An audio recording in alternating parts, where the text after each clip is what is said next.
বিসমিল্লাহির রহমানির রহিম। আসসালামু আলাইকুম। বিরিয়ানি লাভারদের জন্য আজকে ভীষণ সহজ একটি বিরিয়ানি রেসিপি নিয়ে চলে আসলাম, আর যা স্বাদে অতুলনীয় আর খেতে কিন্তু অসম্ভব মজাদার। আর এটা কিন্তু আমি গরু মাংস দিয়ে তৈরি করে দেখাবো, আপনারা চাইলে মাটন দিয়েও করতে পারেন। চলুন চলে যাই এফএম কিচেনে।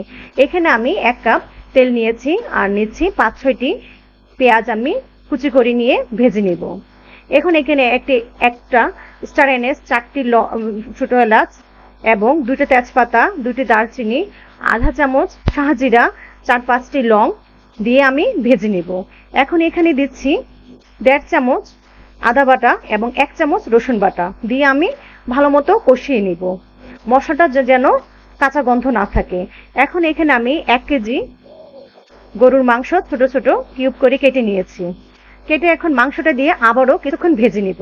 মাংস যত কষানো হবে ততই কিন্তু মজা হবে। এখন দিচ্ছি স্বাদ মতো লবণ দিয়ে আবারও কিছুক্ষণ ভেজে নিব। বিরিয়ানি খেতে কিন্তু অনেক মজা লাগে, তাই না? আর এখানে আমি প্যাকেট রেডিমেড বিরিয়ানি মশলা দিয়েছি, আপনারা যে কোনো ব্র্যান্ডের নিতে পারেন। এখন এখানে একটি আমি মশলা তৈরি করে ফেলি। আমি কিছু কালো এবং সবুজ কিশমিশ নিচ্ছি 5-6টি কাঠবাদাম এবং 5-6টি কাজু বাদাম, আর অর্ধেকটা জায়ফল এবং 2 টুকরা জয়ত্রী। আর এখানে আছে পোস্তদানা, সাদা গোলমরিচ, শাহজিরা আর 3টি কাঁচামরিচ দিলাম। আর দিচ্ছি আধা কাপ পেঁয়াজ বেরেস্তা।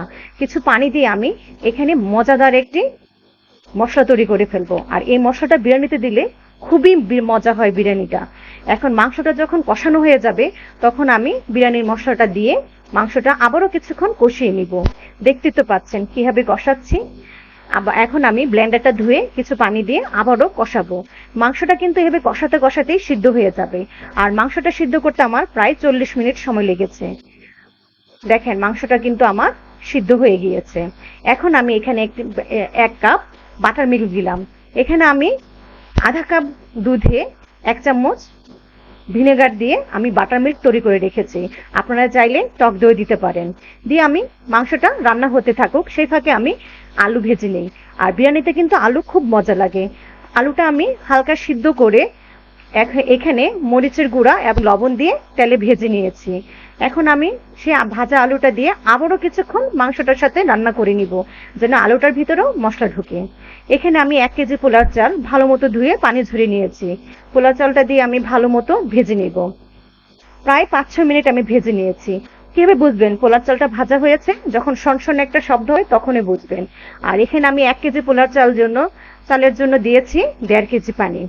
আর এখানে দিয়েছি আধা কাপ দুধ দিয়ে আমি আবারও নেড়ে নিব।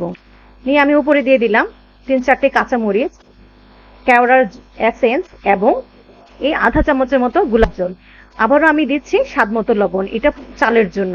দিয়ে আমি প্রায় কিছুক্ষণ রান্না করে নিব। যখন পানিটা হবে চালের গিয়ে মাখা মাখা হবে তখন 1 চামচ ঘি এবং বাকি বিরিয়ানির মশলাটা দিয়ে আবার আরো কিছু পেঁয়াজ বেরেস্তা দিয়ে আমি ঢেকে রান্না করব। দেখেন একটু নেড়ে নিলাম। এখন আমি ঢাকনা দিয়ে দমে রান্না করব। দেখেন বিরিয়ানিটা কত সুন্দর হয়ে গেল না? আর বিরিয়ানি ডিম ছাড়া কল্পনাই করা যায় না। আমার ফ্যামিলিতে কিন্তু ডিম আলু দিয়ে বিরিয়ানি সবার খুবই পছন্দ। প্রায় 10 মিনিট পরে দমের যখন দিয়েছিলাম 10 মিনিট পরে আমি আপনাদেরকে দেখাচ্ছি বিরিয়ানিটা কত সুন্দর হয়েছে। বাস আমি সার্ভ করে নিলাম। কি মজা হলো না? দেখতে তো কত মজা লাগছে, তাই না? খেতেও কিন্তু অসম্ভব মজাদার। আমার রেসিপিটা যদি পছন্দ হয়ে থাকে লাইক, কমেন্ট, শেয়ার, সাবস্ক্রাইব করে আমার পাশেই থাকবেন। আশা করছি আজকের রেসিপিটা অনেক বেশি সহজ মনে হয়েছে। আসসালামু আলাইকুম, ভালো থাকবেন, সুস্থ থাকবেন।